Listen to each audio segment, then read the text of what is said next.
మీరు మొన్నటి వరకు ఎంఆర్పిఎస్ ఉద్యమానికి సంబంధించిన విషయంలో కానీ ఇటు మాలల ఉద్యమానికి సంబంధించిన విషయంలో కానీ మాదిగలు 70 లక్షల మంది ఉన్నామని చెప్పేసి ఎంఆర్పిఎస్ నాయకులు అనడం, మేము 30 లక్షల పైగా ఉన్నామని చెప్పేసి వివేక్ వెంకటస్వామి లాంటి వాళ్ళు మీరు మాలల సింహగర్జన వేదిక మీద ప్రకటించారు. అంటే కేవలం మాదిగలే 1 కోటి మందికి పైగా ఉన్నారని చెప్పేసి మీరు అంటూ ఉంటే, ఉపకులాల వాళ్ళు మేము 15 లక్షల వాళ్ళు ఉన్నామని చెప్పేసి వాళ్ళు అన్నారు. 1,15 లక్షలు అని చెప్పినటువంటి మీ లెక్క నిన్న గవర్నమెంట్ ప్రకటించిన వాటిలో సగానికి పైగా పడిపోయింది. కేవలం 64 లక్షల మంది 61 లక్షల మంది అనే వార్తలు వినపడుతున్నాయి. మీరు చెప్పింది అబద్ధం అనుకోవచ్చా, ప్రభుత్వం ఏమైనా తారుమారు చేసింది అనుకోవచ్చా? ఇక్కడ విషయం ఏంటంటే, మిగతా ఉపకులాల వాళ్ళు ఏ విధంగా క్లెయిమ్ చేస్తున్నారో తెలియదు, మాదిగలు ఏ విధంగా క్లెయిమ్ చేస్తున్నారో తెలియదు. మాలల పాపులేషన్ విషయంలో ఏం జరిగిందనేది రీసెర్చ్ చేస్తున్న క్రమంలో 1971 నుండి నేను తీసుకున్న లెక్కలు పరిగణలోకి government of India growth rate, specially Andhra Pradesh రాష్ట్రం యొక్క గ్రోత్ రేటు, దాన్ని బేస్ చేసుకొని నేను 2021 సెన్సస్ చేసినట్లయితే మాలల పాపులేషన్ ఇంత ఉంటుంది అనేది సైంటిఫిక్ టెంపర్ తోటే గ్రోత్ రేట్ను దృష్టిలో పెట్టుకొని నేను చేసి మాలలు 30 లక్షలకు పైన ఉంటారని చెప్పిన. ఓకే, ఇక వాళ్ళు 70 లక్షలు ఉన్నారంటే దాని బేసిస్ నాకు తెలియదు. రెండవది, ఒక సందర్భంలో కృష్ణ మాదిగ 1 కోటి అని అన్నాడు, అది కూడా నాకు తెలియదు. మీరు 30 లక్షలు అన్నారంటే వాళ్ళు 1 కోటి అని మేము 1 కోటి అని చెప్తాను, లెక్కలెక్కనే అని చెప్పేసి అట్లా ఉండదండి. ఇప్పుడు నేను చెప్తున్నాను, నేను క్లియర్గా గ్రోత్ రేట్ను బేస్ చేసుకొని సెన్సస్ ఆఫ్ ఇండియా చేసినటువంటి సర్వేను బేస్ చేసుకొని అంచనా వేసింది. ఇక దీంట్లో ఒక ప్రాథమిక విషయం మనం అర్థం చేసుకోవాల్సింది ఏంటంటే, రేవంత్ రెడ్డి గారైనా గతంలో కేసీఆర్ గారైనా రాష్ట్ర ప్రభుత్వాలు ఎవరండి సెన్సస్ చేయడానికి? సరే చేశారు, దానికి చట్టబద్ధత ఉందా? సుప్రీంకోర్టు వర్గీకరణ సంబంధించిన విషయంలో ఎంపెరికల్ డేటా తీసుకొని కొనసాగించవచ్చు రాష్ట్రాలని చెప్పే విషయం ఒకటి, ప్లస్ కాంగ్రెస్ స్థానిక సంస్థల ఎన్నికల్లో మేము 50 అంటే బీసీల రిజర్వేషన్లు పెంచుతామని చెప్పేసి ఇచ్చిన హామీ మేరకు బీసీల కోసం చేసినటువంటి సర్వే ఒకటి, ఈ రెండింటి కోసం రాష్ట్రం చేసుకున్నటువంటి అవకాశం. రాష్ట్రం ఎవరండి చేయడానికి? రాష్ట్రం అనేది భారత రాజ్యాంగ చట్ట పరిధిలోనే పాలన చేయాలి కదా. అవును. సెన్సస్ అనేది census of India registrar general కేంద్ర ప్రభుత్వం ఆధ్వర్యంలో రాజ్యాంగబద్ధంగా నడిచేటటువంటి సంస్థ. ఓకే, సుప్రీంకోర్టు తినమన్నదని నిన్న గడి తినడానికి వీల్లేదు కదా. సుప్రీంకోర్టు ఎంపెరికల్ డాటా కలెక్ట్ చేయమన్నది, అది ఎస్సీ సబ్ క్లాసిఫికేషన్ విషయంలో. అప్పుడు గవర్నమెంట్ ఆఫ్ తెలంగాణ ఏం చేస్తుందంటే, కేంద్ర ప్రభుత్వానికి ఒప్పించాలి, కేంద్ర ప్రభుత్వానికి ఒప్పించి registrar general census of India ఆధ్వర్యంలో ఒకటి లెక్కలు తేల్చాలి, మొత్తం ఓవరాల్ లెక్కలు రాష్ట్ర ప్రభుత్వం. లేదు, మీరు ఎస్సీల విషయంలో ఎస్టీల విషయంలో జడ్జిమెంట్ వచ్చింది కాబట్టి స్టేట్కు రైట్ లేదు, తిరిగి ఏం చేయాలా? ఎస్సీ నేషనల్ కమిషన్కి వెళ్ళాలా. ఆర్టికల్ 338 క్లాస్ 9 ప్రకారము ఎస్సీల విషయంలో ఏ విషయంలో అయినా జోక్యం చేసుకునేది ఉంటే, అది కేంద్ర ప్రభుత్వమైనా రాష్ట్ర ప్రభుత్వమైనా, ఎస్సీ కమిషన్ ఆధ్వర్యంలో ఎస్సీ కమిషన్ దృష్టిలో తీసుకెళ్ళాలి, చేయాలా. సుప్రీంకోర్టు చెప్పించేయమని. సుప్రీంకోర్టు చెప్తే మీరు చేయాల్సిన పని ఏంటి? ఎస్సీ కమిషన్ దగ్గర వెళ్ళేసి, అయ్యా సుప్రీంకోర్టు ఈ జడ్జిమెంట్ ఇచ్చింది, ఎంపెరికల్ డాటా సైంటిఫిక్ టెంపర్లో కలెక్ట్ చేయమంటుంది, మరి తమరు మాకు చేసి పెట్టాలని అక్కడ వాళ్ళు రిప్రజెంటేషన్ ఇవ్వాలా లేదా రిక్వెస్ట్ చేసుకోవాలా. అంటే ఈ విషయం కాంగ్రెస్ ప్రభుత్వానికి తెలియదా? మరి తెలుసు కానీ 2 కమ్యూనిటీలను బ్యాలెన్స్ చేయడానికి చేస్తున్నటువంటి ఒక ఎత్తుగడ మాత్రమే. అయితే దీంట్లో రానున్న కాలంలో ఎవరికైనా నష్టం జరిగిందంటే దాని ప్రాథమిక బాధ్యత కృష్ణ మాదిగది. ఓకే, కారణం ఏంటంటే, ఎంపెరికల్ డాటా విత్ సైంటిఫిక్ ఎవిడెన్స్తో కలెక్ట్ చేయమన్నప్పుడు ఈయన రాష్ట్ర ప్రభుత్వం మీద ఒత్తిడి పెంచుతున్నాడు చేయమని. రాష్ట్ర ప్రభుత్వం మీద కాదు ఇతను చేయాల్సిన పోరాటం. ఎక్కడ చేయాలా? కేంద్ర ప్రభుత్వం మీద చేయాలా. ఓకే, కేంద్ర ప్రభుత్వం మీద ఒత్తిడి చేసి, అయ్యా మరి సుప్రీంకోర్టు ద్వారా అయితే నాకు న్యాయం చేస్తా అన్నావు కదా, మళ్ళీ ఈ లిటికేషన్ ఏంటి, ఎంపెరికల్ డాటా ఏంటి, సైంటిఫిక్ టెంపర్ ఏంటి, సైంటిఫిక్ ఎవిడెన్సెస్ ఏంటి, లేని పక్షంలో ఆయా రాష్ట్ర ప్రభుత్వాలు దీన్ని ఉల్లంఘించినట్లయితే మీరు జ్యుడిషియల్ ప్రొటెక్షన్స్కు రావచ్చు అని సుప్రీంకోర్టు చెప్తుంది. జ్యుడిషియల్ రివ్యూకు రావచ్చు అంది. ఇప్పుడు ఇమీడియట్గా సుప్రీంకోర్టు చెప్పిందని రేవంత్ రెడ్డి చేశాడు.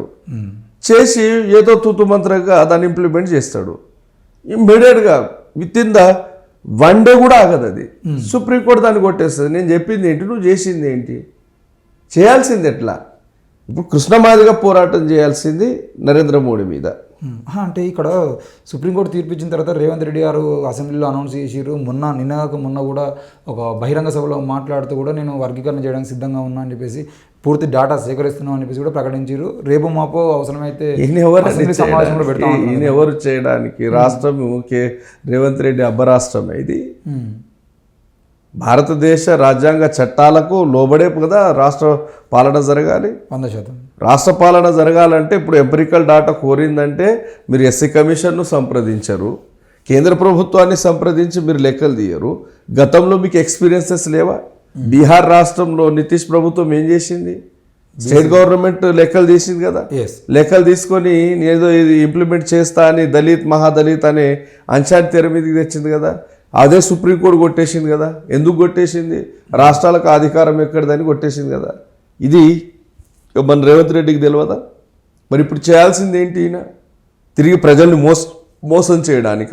చేస్తే ఎట్లా చేసినావు, ఏ బేసిస్ మీద చేసినావు? దాని కనీసం ఒక సైంటిఫిక్ టెంపర్ అన్న మెయింటైన్ చేసిన అంటే నిజంగా కాంగ్రెస్ పాలన విఫలమైందనడానికి ఇది అత్యంత బలమైన ఎగ్జాంపుల్. అంటే ఏ రకంగా? సపోజ్ 2011 సెన్సెస్ మనకు సెన్సస్ ఆఫ్ ఇండియా వెబ్సైట్లో చేసింది, అవైలబుల్ ఉన్నాయి. 2011 సెన్సెస్ను బేస్ చేసుకుంటే ప్రజెంట్ కాలంలో ఉన్నటువంటి ఇండియా పాపులేషన్ గ్రోత్ రేట్ ఎంత, దాని ప్రకారం తెలంగాణలో ఎంత పెరగవచ్చు, 11 సెన్సెస్లో తెలంగాణలో ఉన్న ఉమ్మడి 10 జిల్లాలు ఉన్న పాపులేషన్ ఎంత, ప్రజెంట్ ఎంత పెరిగి ఉండవచ్చు, కనీసం దీని అంచనాకైతే రావాలా. ఏ సర్వే ఏజెన్సీస్కి ఇచ్చిండ్రో, ఎవరితో చేపించిండ్రో ఒక ఫ్యాక్ట్ చెప్తా. నేను ఏదైతే అపార్ట్మెంట్లో ఉంటానో నా కుటుంబ సర్వే కాలేదు. అవునా? నాదే కాలేదేమో, మేము ఇంట్లో ఏమో పక్కలకు అడిగాం, కాలేదన్నారు. ఒకరోజు మేమందరం కూర్చొని మాట్లాడితే అసలు మన దగ్గర రానిలేదు అన్నాను. ఎవరు చేస్తున్నారు వాళ్ళకి సంప్రదిస్తే వస్తాం సార్ అన్నారు, కానీ తర్వాత రాలేదు. అంటే ఇప్పుడు రేవంత్ రెడ్డి చేసిన లెక్కల్లో నువ్వేం లేవన్నట్టు. అంటే 30 కుటుంబాలు ఉంటాయి. 57% అయింది, ఇంకా 3% సహకరించలేదు అని చెప్పేసి కూడా వాళ్ళు చెప్పారు. సహకరించలేదు అనేది కాదు, అసలు వీళ్ళు సైంటిఫిక్గా వెళ్ళలేదు, వాళ్ళు చేయలేదు. తూతూ మంత్రంగా ఏదో ఈ టీచర్స్కి ఇచ్చిన బాధ్యతలో కొంతమంది చేసిండ్రు, ఆ తర్వాత అంగన్వాడీ వాళ్ళకి ఇచ్చినట్టున్నారు, వాళ్ళు సరిగ్గా చేయలేదు. అవి చేయకపోవడం చేత ఇప్పుడు కాంపారిజం కూడా చేసి చూడండి. కేసీఆర్ గారు కుటుంబ సమగ్ర సర్వే చేశారు. అవును, 2014లో 14లో చేస్తే కేసీఆర్ గారు ఇచ్చిన సర్వేలో 64 లక్షలు పాపులేషన్ ఉంది. 64 లక్షలు ఎస్సీల పాపులేషన్, 64,44,000 చేంజ్ కనబడుతుంది. ఎస్టీల పాపులేషన్ వారు చేసినప్పుడు 36,44,000 ఈ విధంగా చూపిస్తున్నారు. 11 సెన్సెస్ను తీసుకున్నట్లయితే ఎస్టీలు 31,77,000 ఉన్నారు. అంటే ఇక్కడ గ్రోత్ రేటు కంటే కూడా ఎక్కువ పెరిగినట్టు ఇక్కడ కనబడుతుంది. అంటే ఇక్కడ కూడా అవకతవకలు జరిగినట్టు స్పష్టంగా అర్థమవుతుంది. దాని తర్వాత ఎస్సీల పాపులేషన్ విషయం వచ్చేసరికి విత్ ఇన్ ద 3 ఇయర్స్లో గ్రోత్ రేట్ యాక్చువల్ ఉండాల్సిన దానికంటే కూడా పెరిగి ఉంది. ఇప్పుడు మీకు ఒక ఎగ్జాంపుల్ చెప్తా. 2001 కాదు, మీకు 1991 ఎస్సీల పాపులేషన్కి వద్దాం. 1991లో ఎస్సీల పాపులేషన్ 10 జిల్లాల్లో 42,73,121 ఉంది. గ్రోత్ రేట్ ప్రకారం వాళ్ళు 2001లో జరిగిన సెన్సెస్లో 49,11,95 అయింది. అంటే ఇక్కడ నుండి ఇక్కడ ఎంత పెరిగింది? 7 లక్షలు పెరిగింది. 2001 నుండి 2011 సెన్సెస్కి వచ్చేసరికి 54 lakhs అయింది. 49-54 అయింది, ఎంత అయింది? 5 lakhs పెరిగింది. గ్రోత్ రేట్ ప్రకారం ఇప్పుడు మనము ప్రజెంట్ ఉన్న గ్రోత్ రేట్ ప్రకారం చూసినట్లయితే 11 సెన్సెస్ 11 తర్వాత 2021 సెన్సెస్ రావాలి. 2021 సెన్సెస్ను మనం 11 సెన్సెస్తో కాంపారిజన్ చేసుకొని చూసినట్లయితే ఆల్మోస్ట్గా ఒక 70 నుండి 72 లక్షల ఎస్సీల పాపులేషన్ ఉండాలి. మీరు ఎంత చూపిస్తున్నారు? 61 లక్షలు. కేసీఆర్ చూపించిన దాంట్లో 18 లక్షలు ఉంటారు, 64 లక్షలు ఉంటారు, దాంట్లో 18%. ఇప్పుడు మీరు చూపించిన దాంట్లో 17%. ఎవరికి నమ్మాలి ఇప్పుడు?